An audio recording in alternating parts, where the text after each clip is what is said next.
प्रधानमंत्री जी के संसदीय क्षेत्र बनारस में स्मृति ईरानी का जबरदस्त विरोध प्रदर्शन हुआ। यूथ कांग्रेस ने स्मृति ईरानी के काफिले को रोककर चूड़ियां दी और कहा गया कि प्रधानमंत्री जी तक इसे पहुंचा देना। काले झंडे भी दिखाए गए। बड़ी मशक्कत के बाद प्रदर्शनकारियों को हटाया गया। स्मृति ईरानी की चुप्पी जिस तरह हाथरस गैंग रेप बनी हुई है, उसी को लेकर यूथ कांग्रेस ने स्मृति ईरानी को काले झंडे और चूड़ियां दिखाए।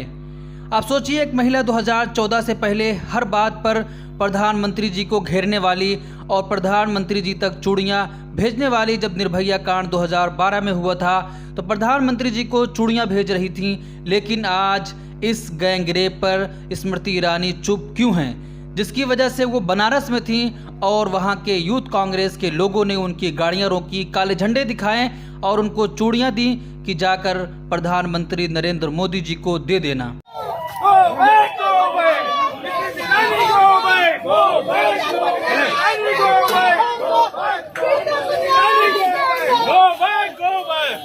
हम लोग का ये है अब मैं बता दे रहा हूँ,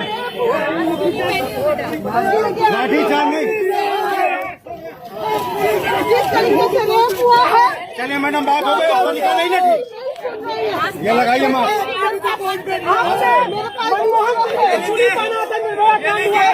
आप उसी हिसाब से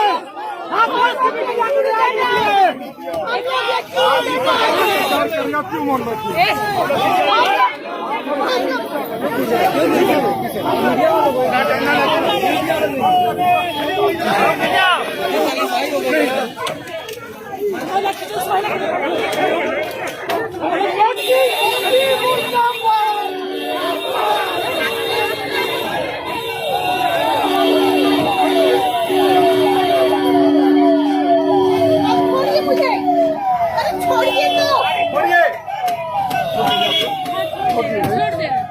पुलिस प्रशासन मुर्दाबाद, मुर्दाबाद, मुर्दाबाद। पुलिस के पास में गुंडागर्दी, नहीं चलेगी, नहीं चलेगी। पुलिस प्रशासन मुर्दाबाद। मुर्दाबाद, ईरानी को ईरानी को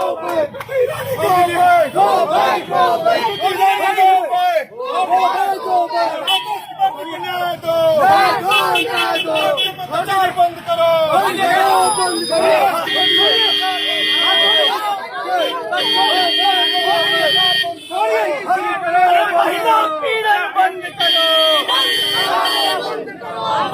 पीड़न बंद करो, महिला पीड़न बंद करो, महिला पीड़न बंद करो। नहीं चलेगा, नहीं चलेगा। पुलिस के बल पर गुंडागर्दी नहीं चलेगी, नहीं चलेगी, नहीं चलेगी, नहीं चलेगी। पुलिस के दम पर गुंडागर्दी नहीं चलेगी, नहीं चलेगी।